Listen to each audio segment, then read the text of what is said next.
रवि, रवि, रवि, बैठ, बैठ, बैठ। देविका के बिना नहीं जी सकते। बस कर पुत्र, बस। हाल बना लिया तूने, संभाल लिया आपको। देख पुत्र, जो होना था ना वो तो हो गया ना। हम लोग वापस संभालने चले जाएंगे। हाँ, अपना घर भी संभालना है ना। हाँ, देख कोई चला जाता है तो उसकी खातिर हम अपनी सारी जिंदगी तो नहीं खराब कर सकते ना पुत्र। मेरी माँ प्लीज, मैं देविका के बिना नहीं जा सकता। मैं देविका के अकेले नहीं जी सकता। मैं मुझसे बहुत प्यार करता, आपको पता है ना। वो मुझे अकेले छोड़ के नहीं जा सकती। उसने मुझसे वादा किया था तो मैं उसे अकेला छोड़ के कैसे जा सकता हूँ? माँ प्लीज, माँ प्लीज, एक मुझे उसे ढूंढना है। माँ प्लीज मुझे थोड़ा सा वक्त दे दो। मैं समझती हूँ पुत्र, मैं जानती हूँ तेरे दिल पे क्या गुजर रही है। हाँ, किसी को भी इतना बड़ा झटका लगे ऐसे अचानक से, उसे झेलना मुश्किल होता है। मैं जानती हूँ पुत्र, लेकिन पुत्र दुनिया तो फानी है ना, सब कुछ नश्वर है। देखो एक दिन हम सबको चले जाना है। हाँ? संभाल अपने आप को, सब्र कर। देख रवि, जो नसीब में होता है ना उसके आगे हम कुछ नहीं कर सकते। देख रवि, तो पुलिस के चाहे जितने चक्कर लगा ले तो देविका वापस नहीं आने वाली ना। संभाल। देख अगर तू ही टूट जाएगा तो बाकी लोग अपने आप को कैसे संभालेंगे? तेरे को पता है वो साक्षी का रो रो कितना बुरा हाल है। मोंटी उसे संभालने की कोशिश कर रहा है पर वो खुद एकदम टूट गया है। पुत्र घर वापस चलते। हाँ? मैं नहीं चाहूंगा, मैं देविका के बिना घर नहीं जाऊंगा। माँ मुझे पूरा भरोसा है, देविका यहीं पर है। माँ वो मेरा इंतजार कर रही है। माँ मुझे बुला रही है, मैं उसके बिना नहीं जाऊंगा। और आपको जाना तो आप देविका नहीं है यहाँ पे, मर चुकी है देविका। बस बस बस बस।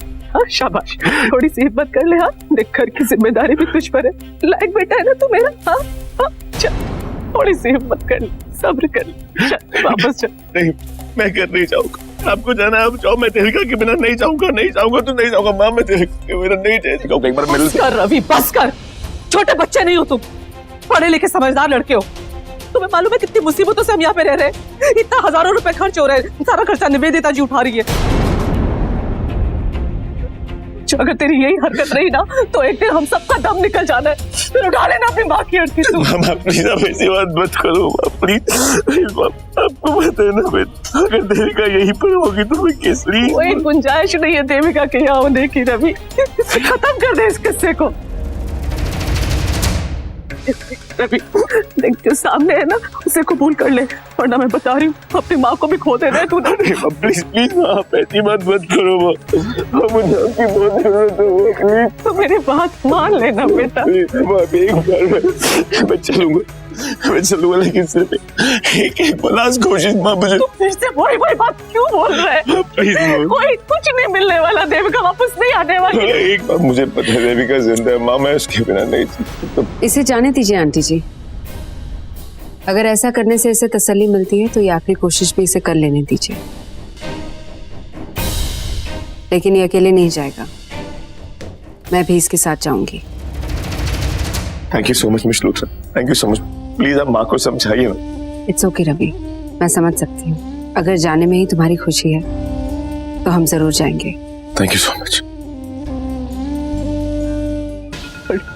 निवेदिता जी ऐसे तो ये आप फिक्र मत कीजिए आंटी जी, ऐसा कुछ भी नहीं होगा। मैं रवि के साथ वापस अंबाला जरूर जाऊंगी और ये कहानी अब वहीं खत्म होगी।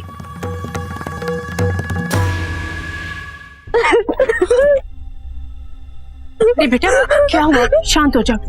हाँ आप कौन है? मैं यहाँ पर कैसे आई? देखो बेटा पहले तुम शांत हो जाओ, शांत हो जाओ प्लीज।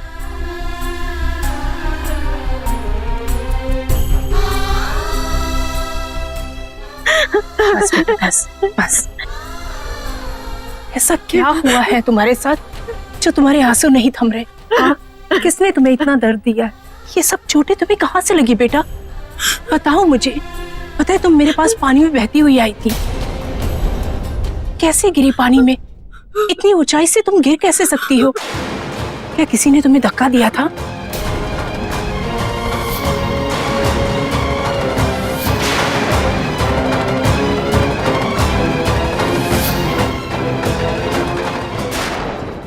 क्या कोई तुम्हारा दुश्मन है?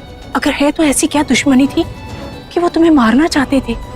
हाँ, देखो बेटा, तुम्हारी चुप्पी बता रही है कि तुम्हारे किसी अपने ने ही तुम्हारे साथ बुरा किया है।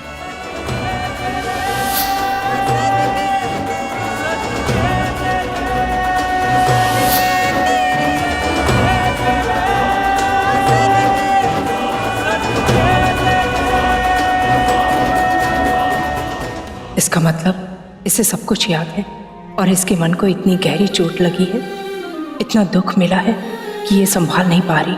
इसीलिए तो मैं माता रानी से कह रही थी कि इसकी सारी बुरी यादें मिटा दो, ताकि इसका अतीत का दिया हुआ कोई भी जख्म ताज़ा ना हो।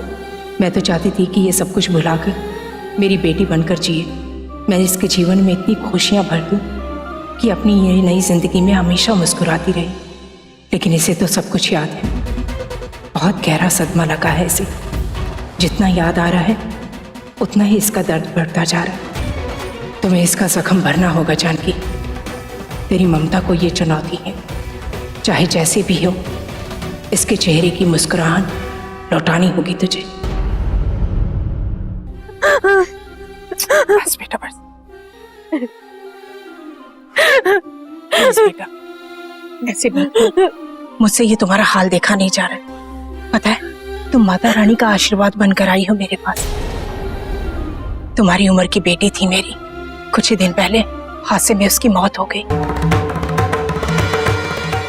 मेरी तो दुनिया ही वीरान हो गई। मैं माता रानी से लड़ गई थी कि मुझे मेरी बेटी लौटा दो, और इसी वक्त पानी में बहती हुई तुम मेरे पास आई। तुम एकदम बेजान थी, किसी तरह मैंने तुम्हारी जान बचाई। माता रानी ने मेरा अंश मुझे लौटा दिया है। अब तुम मुझे ये बताओ कि तुम्हें इतना दर्द किसने दिया, किसने किया ये तुम्हारा हाल? अब हम माँ बेटी हैं, तुम मुझसे कुछ मत छुपाओ, सब बताओ मुझे। मेरे अपने पति ने ऐसा किया है मेरे साथ। उसने मुझे मारने की कोशिश की। वो पति जिसे मैं अपनी जान से भी ज्यादा चाहती थी, वो पति जिसके बारे में मैं सपने में भी ऐसा नहीं सोच सकती थी,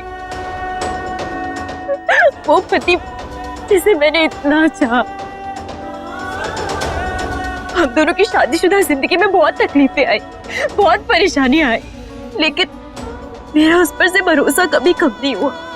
हम दोनों का प्यार कभी कम नहीं हुआ, और मुझे लगता था कि वो मुझसे कहीं ज्यादा प्यार करता है, लेकिन वो सब धोखा था, सब झूठ था। उसने मुझसे कभी प्यार किया ही नहीं, वो तो बस नाटक कर रहा था। जिस रिश्ते को अपनी जान से ज्यादा चाहती थी, हमारा वो अटूट बंधन, जिसके लिए मुझे लगता था चाहे कोई मुश्किल आ जाए हमारा बंधन नहीं टूटेगा, उसके लिए उस बंधन का कोई मूल ही नहीं था। सिर्फ अपने स्वार्थ के लिए उसने उस बंधन को तोड़ दिया। आपको पता है, अगर वो सीधे सीधे मुझसे कहता ना कि उसको मेरा साथ नहीं चाहिए, वो मुझे छोड़कर जाना चाहता है, तो मैं जाने देती, खुद उसकी जिंदगी से हट जाती, क्योंकि जिससे हम प्यार करते हैं उसकी खुशी में ही हमारी खुशी होती है ना।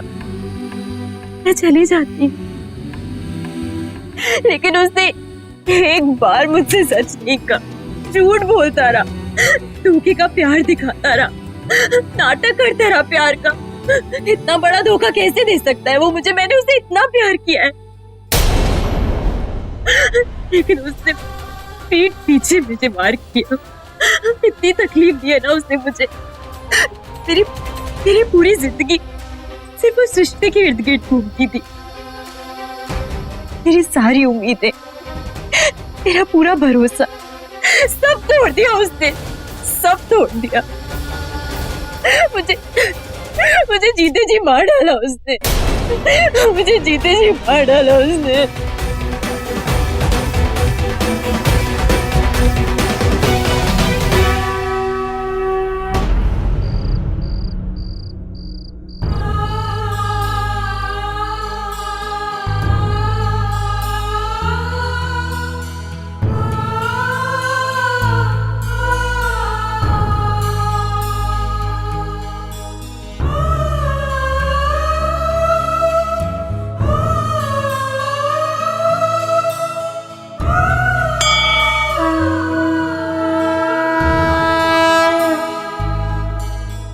अम्बे माँ, मैं फिर से आपकी चौखट पर आया हूँ। आप ही हैं जो मेरी मदद कर सकती, मेरी देविका से मुझे मिला सकती।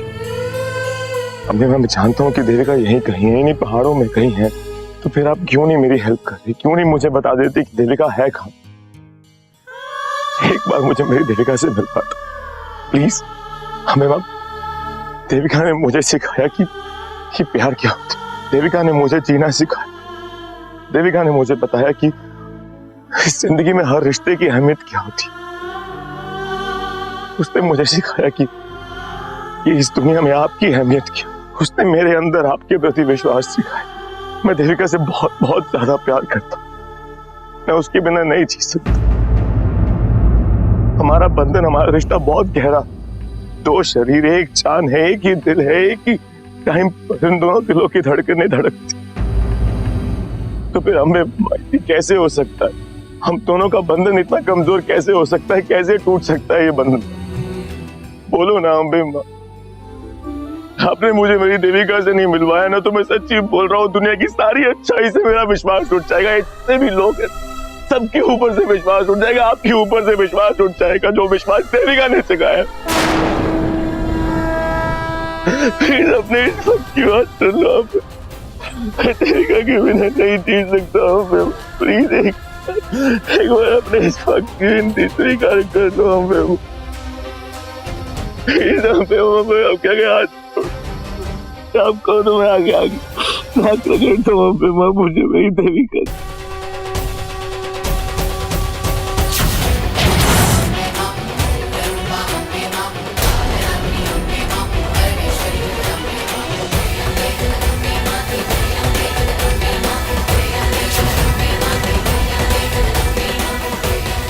क्या हुआ बेटा, इतने दुखी क्यों हो? माता रानी की चौखट पर सर पटकने की क्या आवश्यकता है? माता तो अपने हर भक्त की विनती अवश्य सुनती है। तो पंडित जी, ये मेरी विनती क्यों नहीं स्वीकार कर रहे? क्यों ये मेरी विनती नहीं सुन रही? मैं भी तो इनका भक्त हूँ, क्यों नहीं मेरी हेल्प कर? मेरी पत्नी जो इनकी इतनी बड़ी भक्त थी, हमेशा इनके गुणगान गाती थी, क्यों नहीं मुझे बता रही कि मेरी पत्नी कहाँ पर है? मेरी पत्नी इन पहाड़ों से गिर गई। मैं ढूंढ ढूंढ के परेशान हो गया हूँ। इनके आगे हाथ छोड़कर इनसे विनती करो कि मुझे मेरी पत्नी से मिलवा दो, मेरी देविका से मिलवा दो। क्यों नहीं मेरी हेल्प कर? क्यों मेरी हेल्प नहीं करी? क्यों नहीं मुझे मेरी देविका से मिला?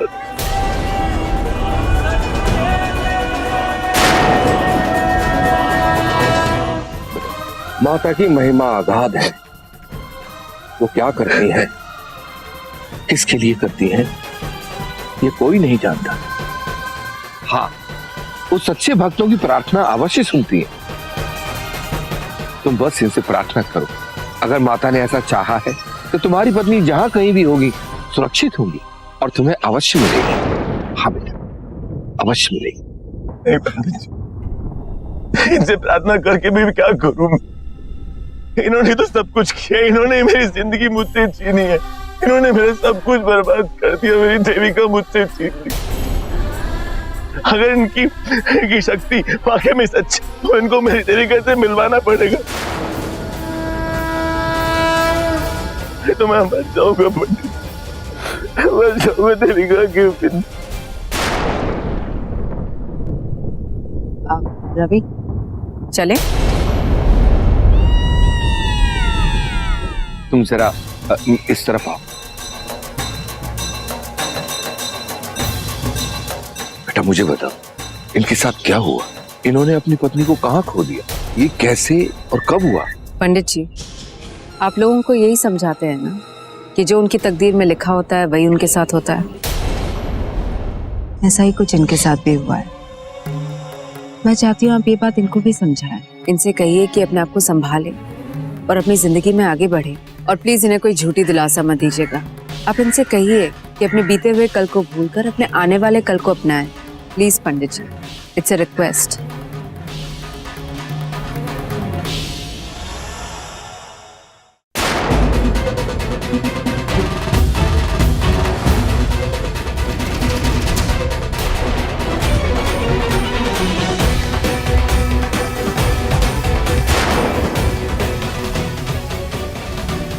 बेटा मेरी एक बात याद रखना, माता जब अपना अंश वापस लेती है तो फिर उसे किसी न किसी रूप में अवश्य लौटा देती है। अगर तुमने अपनी पत्नी को दिल से चाहा है तो तुम्हारी प्रार्थना माता रानी अवश्य सुनेगी। अब तुम वापस जाओ, जहां से आए हो वहां पर वापस लौट जाओ। वो अंश खुद ही तुम्हें ढूंढता हुआ तुम्हारे पास आ जाएगा। वो समय भी आएगा जब माता रानी तुम्हारी विनती सुनेगी, तुम्हारे साथ न्याय करेगी। इनमें अपना विश्वास बनाए रखना। मैं तुम्हारे लिए और तुम्हारी पत्नी के लिए प्रार्थना करूंगा। क्या नाम है उसका? देविका। और तुम्हारा नाम क्या बेटा? रवि। और ये हादसा कब हुआ? 3 दिन पहले। रवि चले, it's getting really late, come let's गो।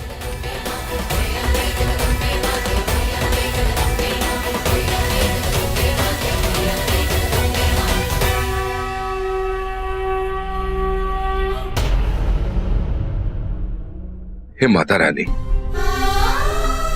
ये अभागा पति बहुत दुखी है, इसे इसकी देविका लौटा देना माते। आपके होते हुए आपके इस जल परिसर में कोई भला कैसे डूब सकता है? आपके होते हुए माते, वो उसकी अर्धांगिनी थी, उसे उसकी पत्नी लौटा दो माते। मैं आपसे प्रार्थना करता हूं, उसे उसकी पत्नी लौटा दो।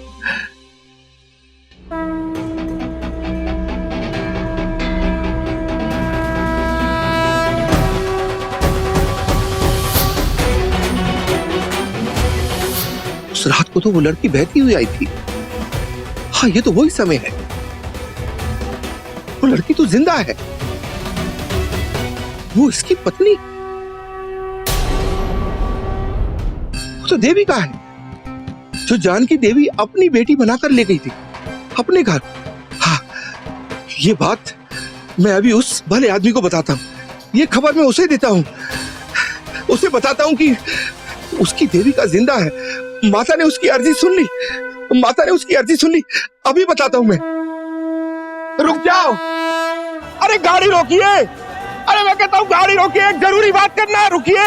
अरे मेरी बात सुनिए, अरे गाड़ी रोकिए।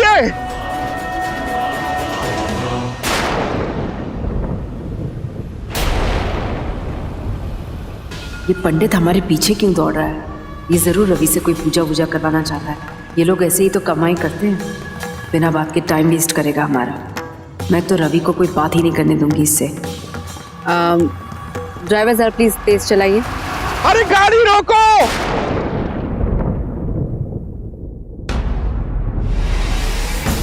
ये अच्छा मौका है रवि के करीब जाने का।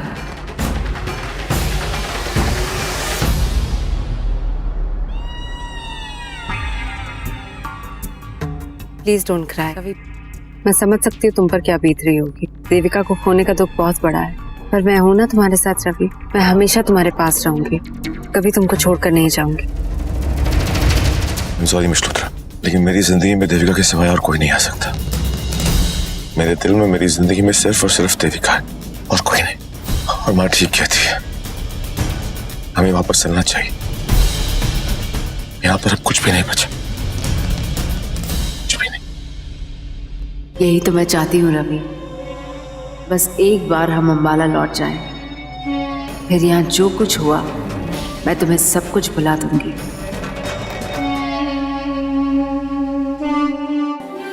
डॉक्टर, मेरी बेटी को होश तो आ गया है, लेकिन हादसे का बहुत बुरा असर हुआ है उस पर। वो बस रोई जा रही है, उसे पुरानी यादें बहुत तकलीफ दे रही हैं। आप प्लीज उसे कोई ऐसी मेडिसिन दीजिए जिससे वो शांत हो जाए। उसके शरीर से ज्यादा उसके मन के घाव गहरे हैं, इसलिए उसका कोई ऐसा ट्रीटमेंट कीजिए जिससे उसका मेंटल टॉर्चर कम हो जाए।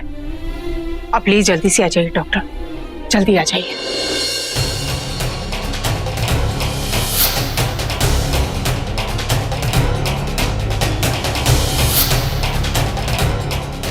पेपर्स मुझे मिल गए हैं, लेकिन प्लीज आप उसे बताइएगा मत कि प्रॉपर्टी को लेकर हमारा क्या प्लान है। अपने तक ही रखिए। रवि नहीं चाहता था कि मैं जीऊं, वो नहीं चाहता था कि मैं जीऊं। मैं क्या करूंगी जिंदा रहकर? वो यही चाहता था ना कि मैं मर जाऊं, तो मैं मर जाऊंगी। उसने कभी मुझसे प्यार नहीं किया, लेकिन मैंने किया है। मैंने अपनी जिंदगी से भी ज्यादा उसे चाहा है, और मैं उसे आखिरी तोहफा देना चाहती हूँ। मेरा मरना ही ठीक होगा, मेरा मरना ही ठीक होगा।